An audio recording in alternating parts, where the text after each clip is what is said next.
Бывший министр сельского хозяйства, а ныне руководитель коми-филиала федерального учреждения главрыбвода Владимир Мальцев призвал запретить добычу рыбы на реках Вым, Мезень и Печора.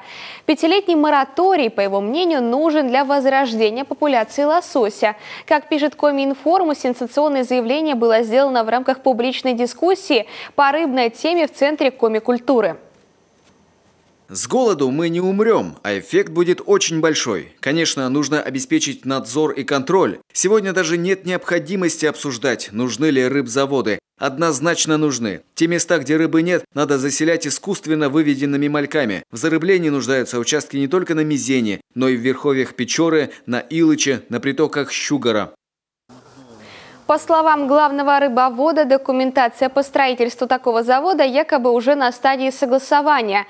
Предполагается, что молоть хариуса, сига, омуля, щуки и нельмы будет выпускаться по региону повсеместно.